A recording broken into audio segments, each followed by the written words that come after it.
All right, thank you everyone for being here. I'm sure we'll have a few more join us in the next couple of minutes. We are here this morning to talk with several of our librarians from K-State Libraries, and one of them is actually in his office as the library is officially open now, but several of them are still working remotely. And we're excited to learn more from them about the resources that are available to all of you for online instruction. So I will let them take it away. Great, thank you so much. Good morning, everyone. My name is Ryan Otto. I'm a Scholarly Communication Librarian through the libraries. With me today, we're going to be co-presenting with my colleague, direct colleague, Emily Finch, also part of my office, Scholarly Communication and Copyright Librarian. Adriana Gonzalez, head of our Academic Services Department, will unfortunately not be joining us today, but we'll make sure to cover her content. And then Jason Coleman, who is head of Libraries User Services Department. Hello, everybody. All right, so we're very excited to present this information to you today because we find it, we find it valuable. Hopefully you do too. So the topics we're going to cover is open educational resources, otherwise known as OER, K-State Libraries educational resources, and we'll tell you what the difference between those two are. How to share educational resources with students, foundations of copyright and sharing, K-State Libraries instructional and reference services. So why we've been asked to present is the Center for the Advancement of Digital Scholarship in the Libraries and just libraries in general are a huge supporter of open educational resources. The importance of OER was the case for it was strong even before we shut down the campus and moved everything into online, but that transition where students may have left their classes and may have left their apartments or their dorms without the educational resources that they had bought and purchased, and that didn't really translate too well if they had to go home. With OER, if everything was open, we would be in a situation where students would be able to pick up and just have their resources ready to go, and they can go with them no matter where they are. And yes, feel free to ask, just to echo Laura, feel free to ask any questions. We're happy to answer. We're also happy to kind of stop and address whatever you have. So this image, what we see here, is one of my favorites. And this is going to be the Consumer Price Index standard of how much either services or commodities have decreased or risen since 1998. We see college and tuition fees is all the way up here. I don't like that. But what we see in college textbooks, it's actually been growing at a faster rate for a very long time. But we started seeing leveling off around 2015. Well, what happened there? Well, 2015 could be considered a time where open educational resources really took hold and started at least competitive and trying to even out those price increases. But what this data also points to other factors as well, where students may not have been purchasing their textbooks for a variety of different reasons.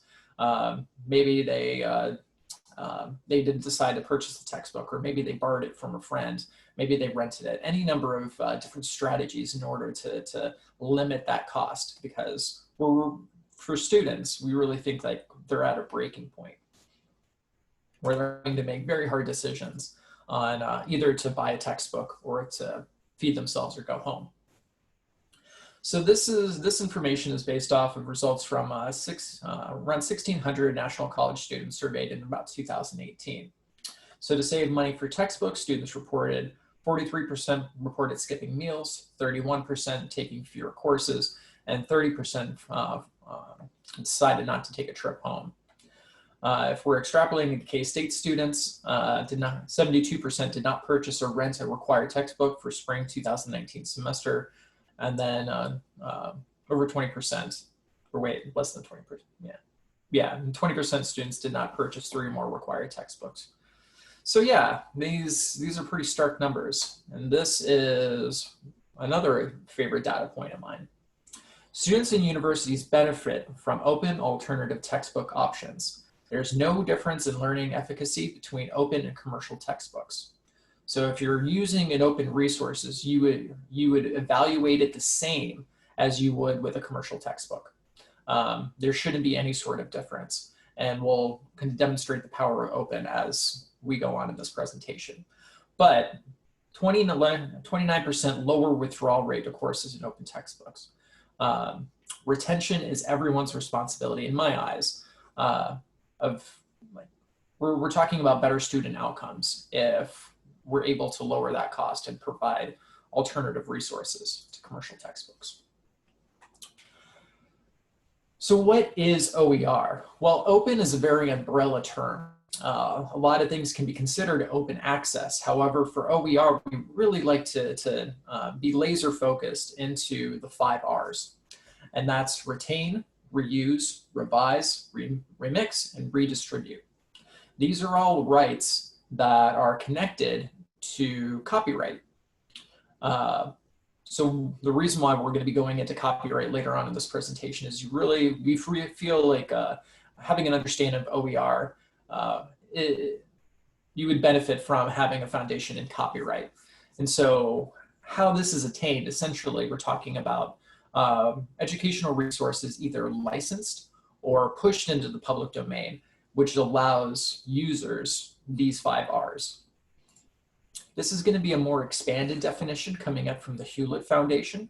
Open educational resources are teaching, learning, and research materials in any medium, digital or otherwise, that reside in the public domain or have been released under an open license that permits no cost access, use, adaptation, and redistribution by others with no or limited restrictions. Benefits: free online access, very customizable, more academic freedom for faculty, day 1 course access, perpetual access, equal access, student success. So imagine having for a course, having all the material open. And so let's say a student had to go back to a rural area with with limited connectivity. They'd be able to take their resources, even print them out. That would allow them to, with the 5 R's, they would be freely allowed to do that and take the book with them and to learn offline. So OER permissions. So we like to draw this comparison between all rights reserved and some rights reserved. So OERs are, for the vast majority, are in copyright. The difference is how that copyright is exercised. So if we talk about all rights reserved, that means all rights reserved to the author or the copyright holder, whether that be a publisher, whoever owns that copyright. Some rights reserved, on the other hand, that means that owner of copyright is saying, like, as long as you abide by these rules, you have a user would have rights to that content, to going back to the 5 R's. And so over 1.6 billion digital works are made available under a Creative Commons license. And Creative Commons license we'll talk about more. These are the one of the most used open licenses out there, kind of the gold standard. We see these in action when we talk about open access in research and scholarship. So this is going to be a article example from Elsevier Journal. So this is all rights reserved, copyright 2018, Elsevier, and protected by copyrights or related rights. So Elsevier is hanging on to that content and can make choices how to distribute it. Creative Commons, on the other hand, this material, like, once again, these are all just research articles, but just licensed differently because they rely on different business models to sustain their operations. In this particular one, they've assigned a Creative Commons license to it, the most flexible, and that's going to be the Creative Commons or attribution. Through this, users are able to freely share, copy, and redistribute the material in any medium or format, or adapt it, remix, transform, or build upon that material in any purpose, even commercially. Really powerful stuff. So we're switching from a closed model where only a few may be able to discover and access and use content, unless you, of course, either subscribe or pay money. And now we're talking about open. So if costs are already taken care of in the front end, they release some of those rights and allow free use, lots of flexibility. So finding OER. So now that we're transitioning to this, it's going to be important to note that OER, you don't have to necessarily have all in one. With OER, with these 5 Rs, you're freely able to adapt, which means that you can start making what I like to call Frankenstein course material. So you can pick and choose as long as they're licensed properly. Like, hey, I love this part, but I don't really like this part. So you're able to take this content, put it together in very new, interesting ways that is going to enhance courses and really customize it, have a customized experience for your students. So let's say you're grabbing lecture notes from one place, you're grabbing an OER textbook from another place, you're grabbing a test bank from another place, and you're all able to freely adapt it however you feel is best, and then put it together, and you've created a brand new open educational resource, using other OER as building blocks. So where to find this? So there's a number of different areas that you can tap into. So the Open Textbook Library, that's been recently renamed, I'm pretty sure. That's out of the Open Textbook Network, which K-State is a part of. We have some state and regional databases in here as well. So Open Oregon, Wikibooks. Lumen Learning is actually a commercial OER company. OpenStax is a nonprofit connected to, I believe, Rice University. That the OpenStax OER are being used here at K-State. British Columbia, Merlot, which is out of California, we'll talk about this a little bit more, and the list goes on. And so it depends on what kind of OER you're really looking for. And so it might work better to kind of cast a wide net and then to go into more specialized databases from there. Very much like how you'd use K-State Libraries databases. These are just going to be a few examples for Open Oregon. OpenStax. I'm going to go ahead and stop here for a second and pull this up. And okay. So,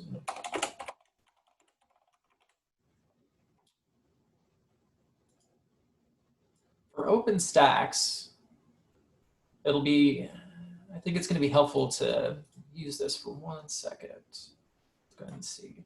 For New Prairie Press, this is going to be the library's open access publishing imprint. That's also run out of the Center for the Advancement of Digital Scholarship, my office. So we do journals, conferences, monographs, and really try to help support open access publishing, at least on what we can. But we go down to monographs, we browse open access textbooks. These are all, some of the OER, most of them that we have published through New Prairie Press.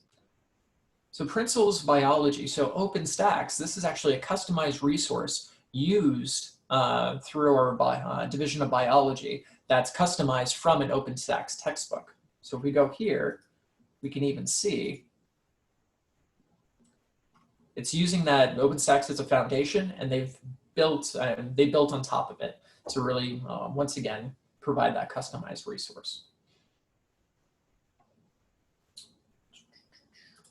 Okay.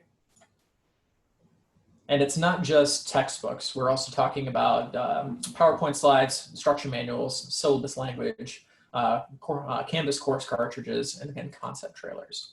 LibreText is also another great platform that we recommend looking into.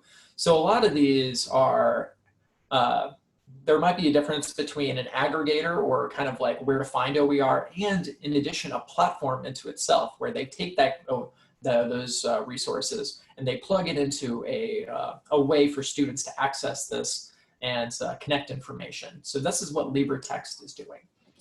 So you'll find a lot of OER aggregated from elsewhere and then put and built into their own platform, which is completely free to use.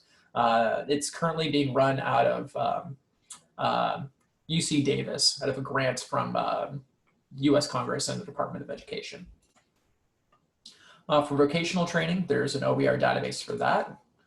For mega search, Oasis, once again, casting that wide net. Merlot is also one that we would recommend. And then even something simple as Google. So if you go into their advanced features, looking at usage rates, you'd be able to find Creative Commons content. You'll be able to search through a Creative Commons website itself. It's also helpful to learn about the licenses there. And then what about quality? So this is why we highly recommend Open Textbook Network and library, because you're able to find OER in addition to having there's also a rating system. So folks using it can go ahead and report back what their experience is. And once again, this is more of an aggregator. So they're bringing in content from other places. And so K-State's OER that we published here are also largely aggregated through OTN. So using OER. We'll talk about this framework in a second, but this is the framework that we'll talk about this more when we get to the copyright section. But this framework is what we recommend for analyzing any sort of US copyright problem. And then it's just comprised of 4 steps. Does it have copyright protection? Does it have an existing license? Can I rely on an exception such as fair use? Or do I need to seek permission or purchase a license? With Creative Commons, all you have to do is just, as long as if you decide or if you find out that it's on the public domain, but it has a Creative Commons up there, and then you have a lot of rights connected to that for reuse. There's even OER to learn how to do OER. So these are just going to be a few examples published out of OTN, as well as the Rebus community, of how to make OER, how to make OER with students, like some of our folks who are using OER at the K-State campus, they've told us they like to provide extra credit points for hey, if you find any errors. So you're kind of outsourcing your quality control, which is really awesome, in my opinion. So I'm going to stop here for a second and then pull up another resource called Pressbooks. So those other OER to build OER, as well as what we just saw in the presentation. Pressbooks is an OER platform or authoring tool that instructors, faculty, anyone who's interested in building this would be able to go ahead and jump in and start authoring an OER. And then this can go ahead and provide access to your students. And this allows either public access and something that's in our catalog, which these are just a few examples of what we actually have on our Pressbook instance, because there's a lot more going on behind the scenes, things that may not want to be appearing on our catalog, but might be still public, or still resources that may need to be more closely controlled if you're using copyrighted you would want to limit access in what we would call our alternative resources. But yeah, there's a lot of great little things here. So this is really, it's kind of an OER, but based off of other materials, and they've kind of created an OER out of an annotated bibliography. So even though the underlying content that they're providing or links out to, which is not included here, but they're still annotating it and providing that as a resource. And we can see on the right-hand side here, this is going to be a nifty little tool called Hypothesis. This allows instructors and students to annotate as a part of a learning experience and going through and engaging with the course material. And Pressbooks can integrate with all of these. We've already talked about Hypothesis. We have HP5, which is more interactive material, Timeline, Story Map, a few other things. It's based off of, I should know this. Actually, my brain is shut down. But Pressbooks is built off of WordPress. There we go. And so it's a platform that has a long track record. It's very extensible, so it can be added onto fairly easily. Open Pedagogy Notebook. There's lots of toolkits out there that, once again, allows you to transition your course into using OER. I'd like to go ahead and wrap up my section by talking a little bit about the Open Alternative Textbook Initiative here at K-State, something that our office, once again, is a part of, along with Dr. Andy Bennett at the Department of Mathematics, as well as Dr. Brian Linshield, Department of Food, Nutrition, Dietetics, and Health. So this has been going on since 2013, and it's comprised of a front-end grant to authors who would like to transition their courses to OER or alternative resources. So we know your time is valuable, and so provide those resources to help with that transition. But then there's also a fee that's attached to classes that students pay, and that's going to be $10 per class, not course credit. So $10, part of that, around $8.90 goes back directly to the department, and then $1 goes to back to the initiative to kind of help us replenish and to start doing more grants. But from a $500,000 investment over these last few years, this program is able to save $5 million to date by K-State students. That translates to around 17,000 textbooks not purchased. And then just last year in fiscal year 19, we saved students 1.57 million. So yeah, that's a little power of open, and I'd like to go ahead and hand it over to my colleague, Jason Coleman, for our next part. Great. Thank you, Ryan. Let me go ahead and share my screen.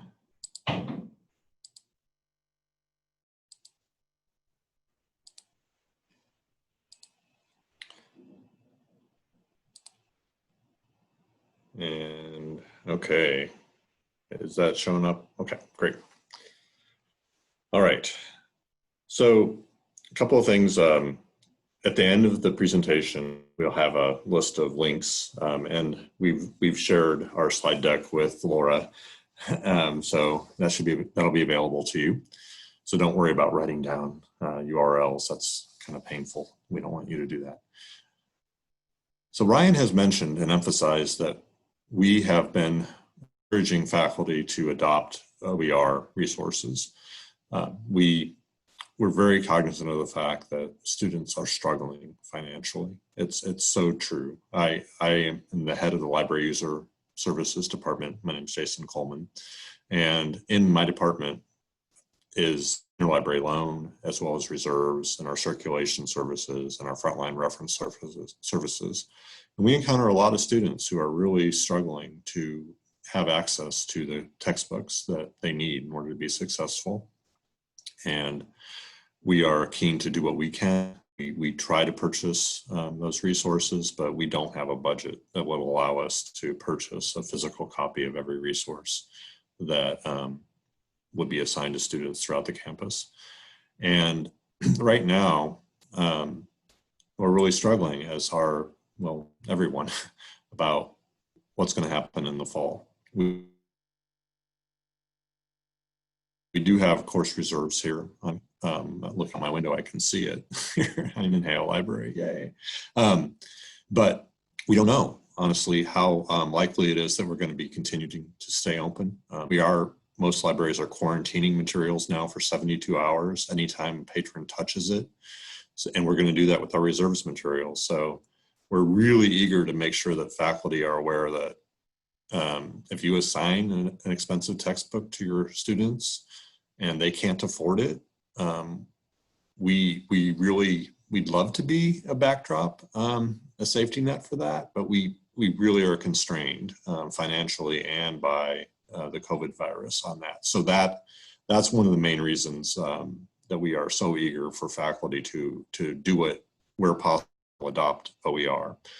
Now that having been said, we also do have, and this is what the screen is showing you, a number of subscriptions, and some of these are actually free, like HathiTrust Digital Library, but there are so many places that we pay for or that we just really like and try to make available to you that have a lot of great educational content that we have paid for already. And the way we try to license this material is so that it has unlimited uses by any K-State person who is enrolled or is an employee. So this is just a sample of some of my favorites. It includes a lot of ebooks platforms. We also have streaming video. We have streaming audio, all sorts of course, millions of articles, all sorts of content. One of the challenges, of course, is how do you go about, sorry about that. I think I forgot to sign out of our chat service. Let me get out of there. I can. All right.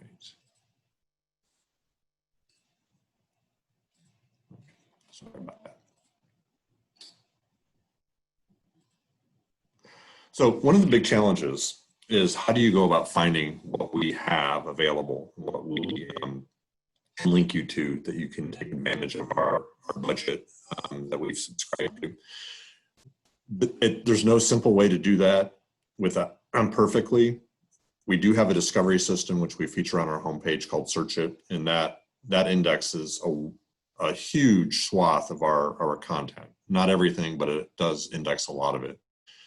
And so that's where we would recommend starting and do just a couple of simple keywords on your topic. Be willing to try other keywords.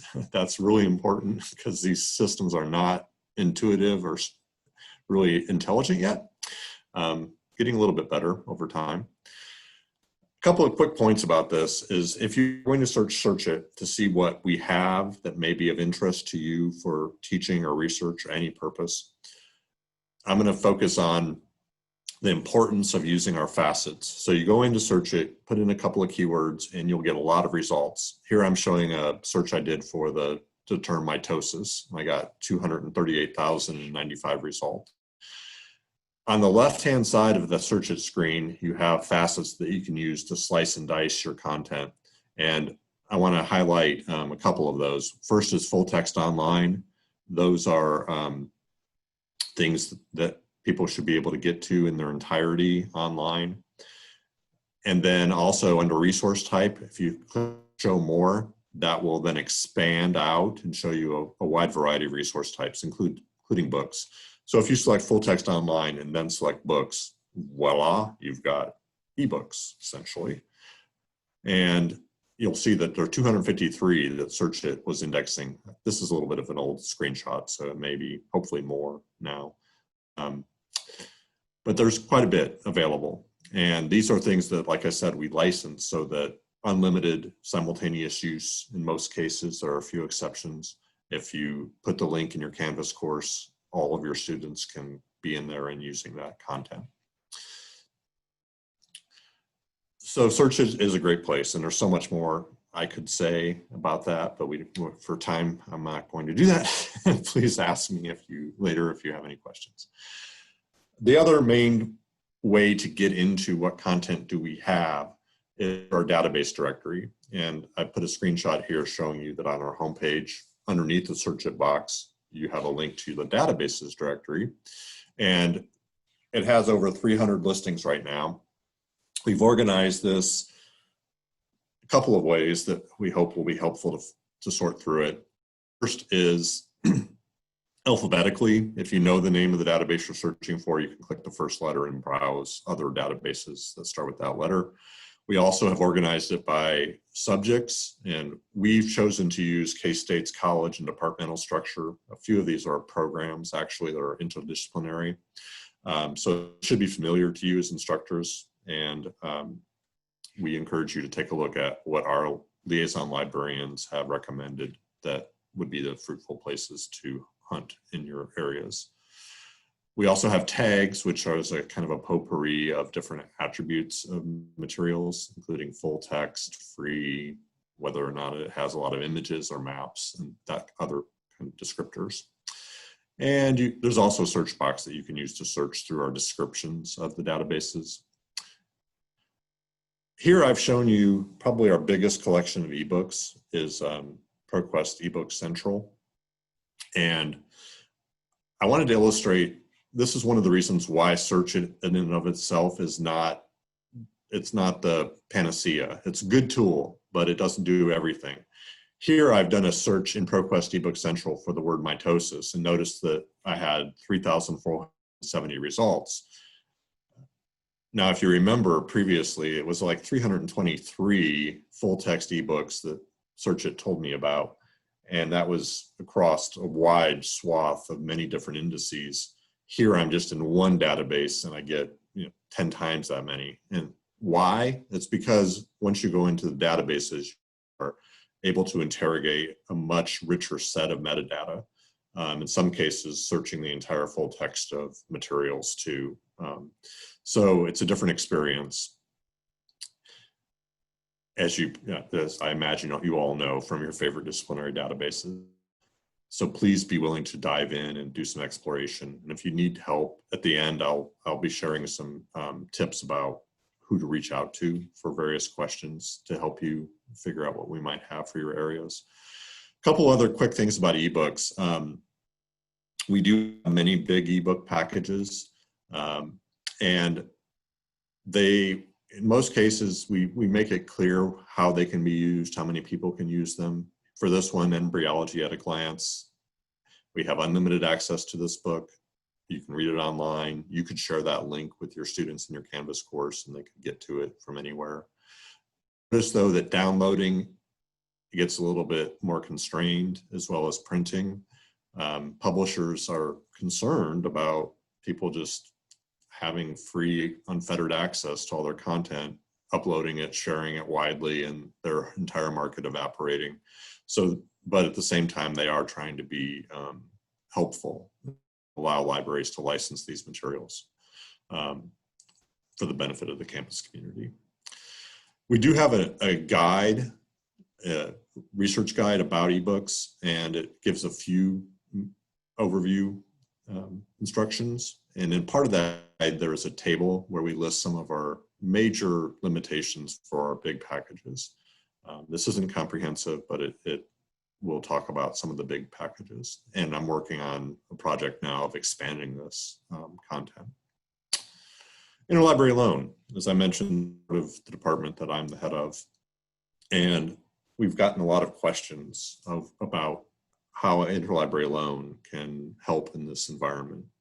And it's challenging for a number of reasons. Right now, most academic libraries are not lending. They're not back in that operation yet. So we're eager to reach the point where they are. And as soon as most of them are again, we will allow the entire K-State campus community to begin requesting physical materials again. And often we're successful in getting those, but textbooks is a different beast because libraries generally do not like to lend textbooks if they happen to own them. And you can imagine there's no way another libraries or set of libraries is going to send us all the textbooks that all your students may need. So yeah, it's not a great solution for textbook related courses or class material.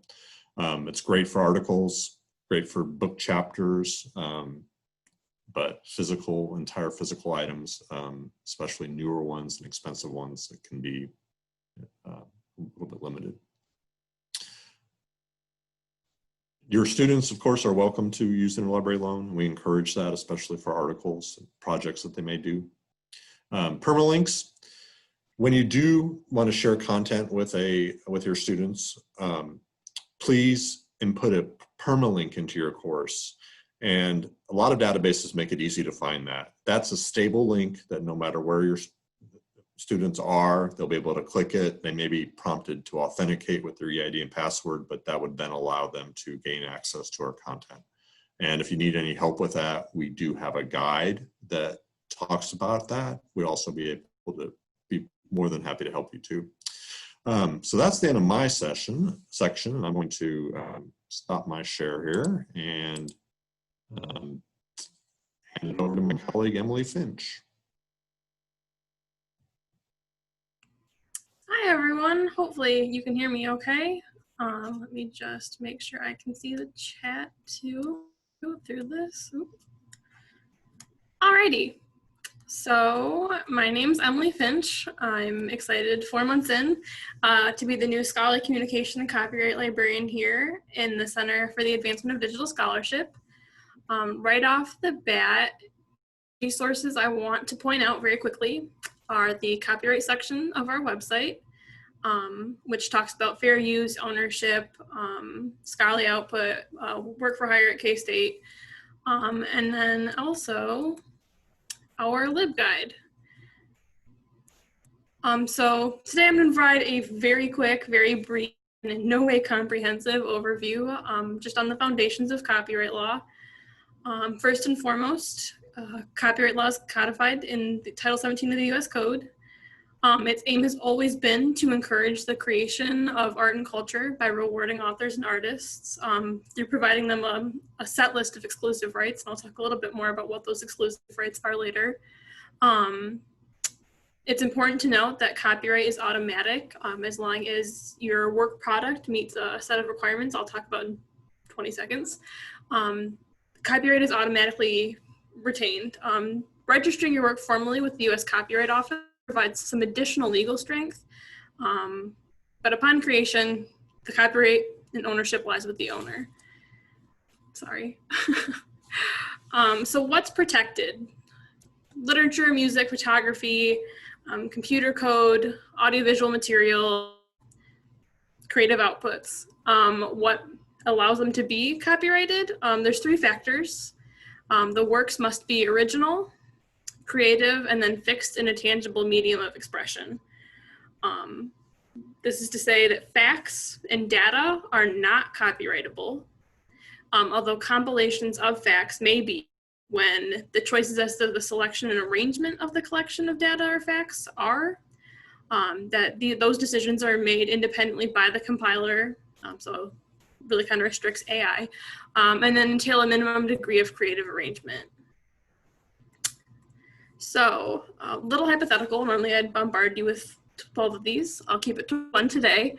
And it's especially pertinent when building OER resources or OER-based courses because you're often tying together existing resources to kind of create these Frankenstein ideal resources.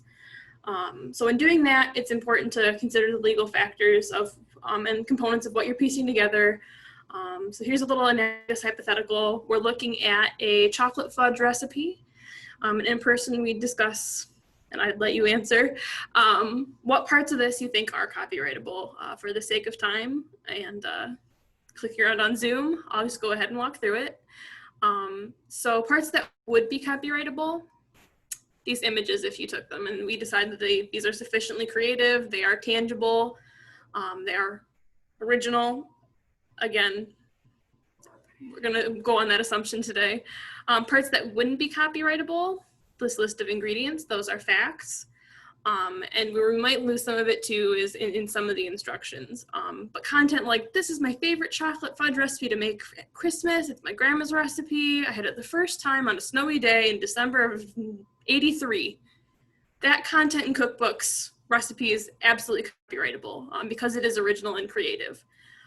So in working through building OERs, analyzing work that's out there, you're very much looking at the same level. And so certainly these images might be licensed with the Creative Commons license, so you're free to use them. Kind of going through that tiered framework that Ryan said. Is it copyrightable? Is there a license? Well, there you go. But some of the stuff is much easier to borrow in commercial. Sorry, this is Algernon. He's very excited about copyright. Some of that content will be easier to pull and not worry about restrictions than other parts. So a little bit about the framework of US copyright law. So Ryan already kind of showed this. I want to stress that copyright and licenses are 2 separate realms that sometimes overlap. And licenses are inherently a contract, and within copyright law, they're used to transfer the bundle of rights, the set of exclusive rights that come when you copyright something. Copyright in something.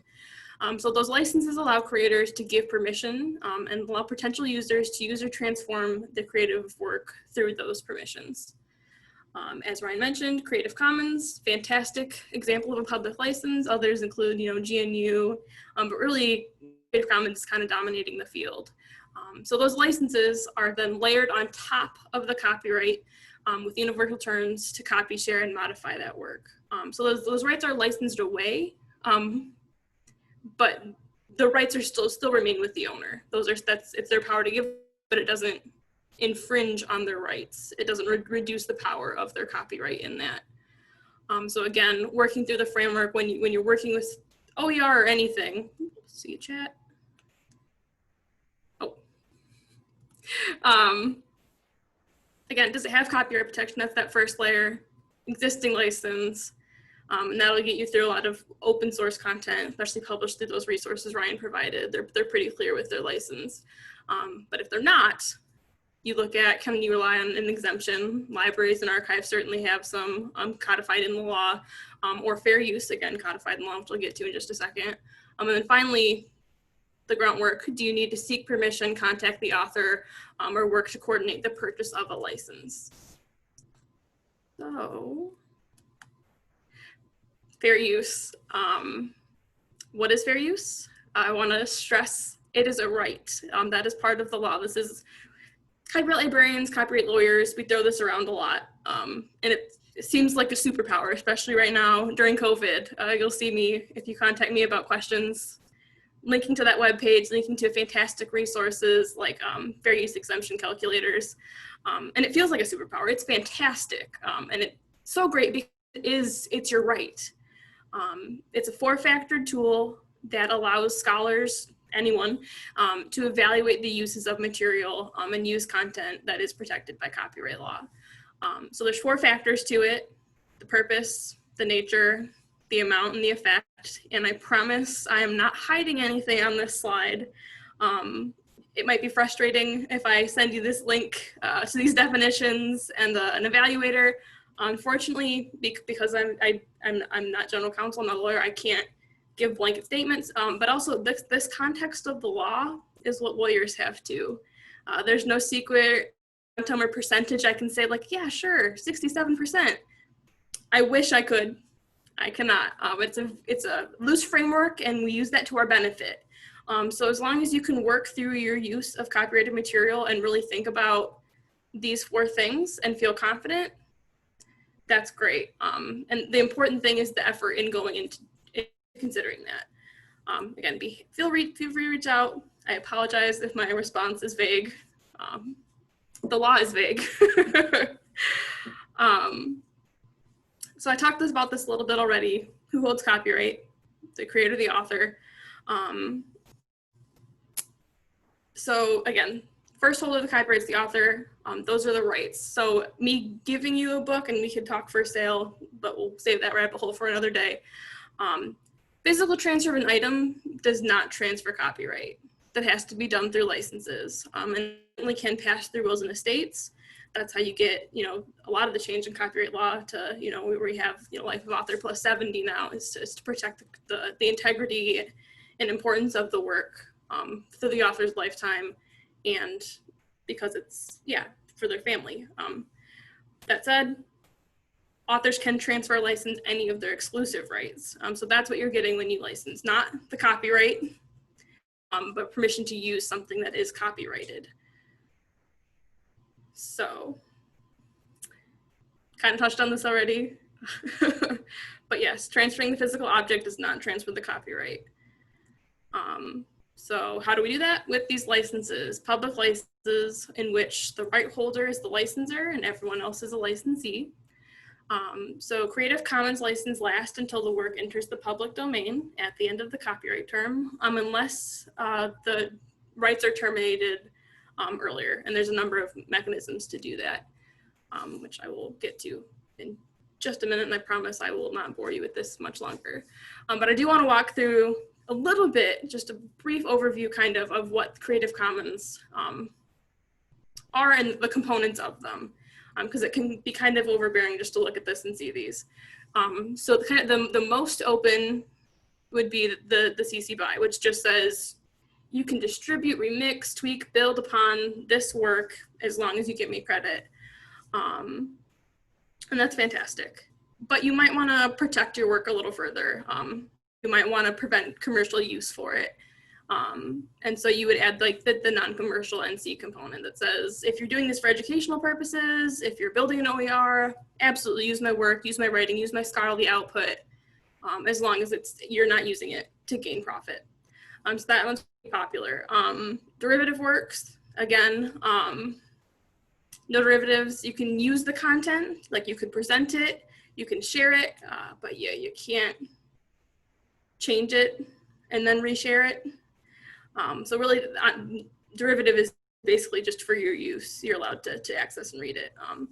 And then one of my newer favorite parts is share alike, which really works to continue to promote an open landscape. And with the application of that component, it's saying that if you license under an CC BY NCSA, that the work created as a result of the work product, so someone's textbook on biology, you want to do a cellular biology approach using some of that content, your cellular biology approach that borrows from that content has to have an attribution, can't be non-commercial, but also has to be licensed under the same license to continue it to be as usable and open as possible.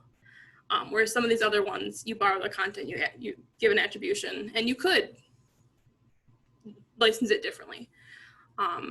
Some newer things in the field of Creative Commons, or that are at least have been revamped and sent out, have been the public domain mark and the CC0. So works in the public domain are free of copyright. So they've been either designated public domain or simply works that can't be copyrighted, like a 3D scan of a fossil. That's nature, that's fact, that's data.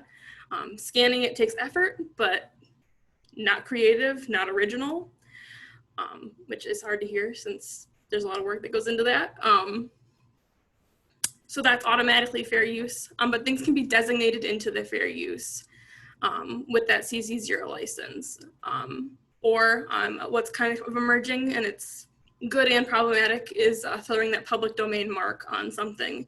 It's good for the dissemination of content in that it's clear, it's right there, it says this is public domain. But I want to say, you probably won't see that mark as much as you'd love. Things will be a little bit more vague and ambiguous, and that's why the first slide I showed you, our website, is great. It's great for helping you calculate based on dates, where the author's from, what's in the public domain, because again, the mark isn't applied retroactively. Public domain's a pool, and you have to swim through it. But again, feel free to reach out to me if that's a question you have too. We can certainly work on consulting and researching and doing some copyright research to find what's in the public domain. Question, possibly? Most common mistake faculty make sharing copyrighted content. Not trying to be negative, but I also wonder if you can describe. Hi, Justin. Egregious. So I think in something I'm working on creating, I think there's a lot of confusion on the difference between scholarly best practices and copyright because they overlap. And with attribution, citation is so important. And there's a TASL framework, title, author, source, and then the license. And if you provide that, that's like the ideal way to cite content.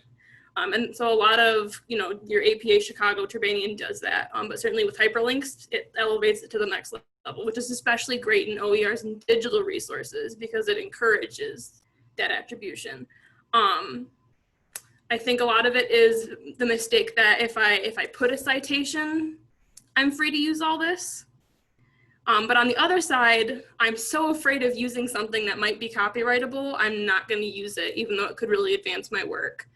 And so my job is trying to create some resources to explain and balance that. So that's certainly something I see faculty making a mistake, and they reach out and like, I wish I could use this article. And I'm like, you absolutely can use this article. Here's how we use it. Or throwing a citation, but borrowing large chunks of text and data. The data can't be protected, but the text around it can. So that's certainly something, if you're interested, it's always a good read, I think, but bias.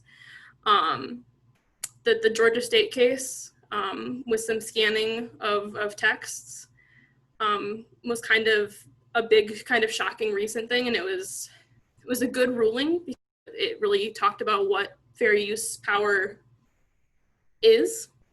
But certainly, how you share content, how much content you're sharing, and how you're sharing it. And again, it's hard to use egregious because the intent behind a lot of these cases is so pure. I mean, Georgia State wasn't like saying like, let's violate copyright law. And so many of the factors, the effort was there. But because again, there isn't like a hard, fast quantum, it's so hard to judge. So I'm careful to use egregious. And then certainly there's, it's like tossed around like black open access or like dark web open access, in which you kind of vigilante share. And that is egregious. That's diminishing the scope and work of others by creating platforms in which you download articles and upload them. Oftentimes not through a paywall, but sometimes it's not even actually open access and it's through just a different paywall from an individual. So that's egregious. But most of the efforts by faculty, by librarians, is really the heart's in the right place. But thank you for that question. That's something I'll be thinking about. One thing I just want to add in terms of public domain, so I got a little off track. If it's published by the US government, probably in the public domain. And that I think is something that I've seen in my inbox quite a bit since we do a lot with Department of Agriculture government data. That said, it's different states, and there's a great workflow and map I can send you that was generated by Harvard and the Berkman-Klein research. State laws are different, so state documents are very different, but US publications, probably public domain. But yeah, don't copy an entire book. And so the great thing about OER and like what you're using too is if you only need one key paragraph and then you can provide writing that really contextualizes it, like a critique of an artwork, like, wow, this chiaroscuro and this really emphasizes X, Y, and Z. You can absolutely quote that and borrow that, but do you need the chapter and content around it? Or could you talk about that Renaissance work and contextualize around that? I keep saying it's not about the amount, but it is. I just can't give a good amount. And again, I am so happy. Reach out to me through CADS, my personal inbox. Happy to work through some of these questions on a more individual basis. That's what I'm here for. So I will hand it back to Jason to cover a little bit more about academic services and what the libraries can do to help.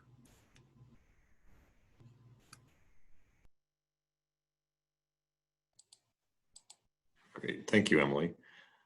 Yeah, just a couple last points. Actually, whoops, let me go back and share my screen.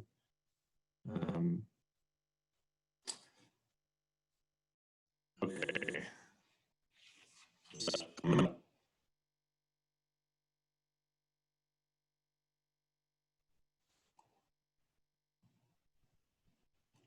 Are you seeing the? All right, so as I mentioned, we have a huge team of individuals who are here to help you and students and the community in general. And we have organized our librarian support primarily by discipline. We have a page, I put the link here, and as I said at the end, there are slides that compile all these links so you can get to that. And it's broken down by the department. You click on the plus and it will show you the department. And then you can see who it is that we recommend as your starting point. And we really encourage you to reach out to them. They're wonderful. We have a great team here and they want to help you. So that is certainly available to you. If you want more immediate help, you would want to reach out to our general Ask a Librarian service, which we have staff through shifts throughout the day, and we can help you through chat, or your students are welcome to use this too, email, phone, in-person service now again, yay. Come by and see, it's a beautiful second floor actually. Make sure to wear your mask when you come in. We'd be glad to see you. There are also a lot of what our liaison librarians like to do, is create what we call LibGuides, research guides, course guides. They go by a number of different monikers, but they're all attempts to create web content to give you advice and tips and tricks and link you to other useful resources. We have a wide variety of those. This shows you that we've organized those by the same scheme, which is the K-State departments and colleges, and a lot of good resources there. Another important point about academic services is that in addition to providing help for consultations and reference questions, they also like to go into your courses, to your classes, and share content to help your students. So please don't hesitate to reach out to them and ask them to do a guest lecture or help you design an assignment or a series of guest lectures. They love that. And they're really good at it. So I encourage you to reach out to them. And then lastly, here is the list of resources, the links, many of the links that we've shared. And on the very last slide, we have us and our contact information. And this is a good point to end, because really we have so much we want to help you with and want to share. And we really, really are eager for you to reach out to us. We want to help. So let us know how we can do that. And I appreciate your time. All of us do. Wish you all the best. Come and see us. Thank you so much. We really appreciate you taking the time to walk us through all of this. Are there any other questions from the group before we sign off?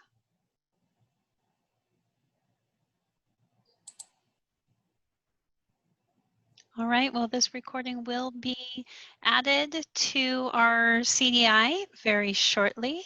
And please do reach out to Trina or I or any of the librarians here with any questions that you might have.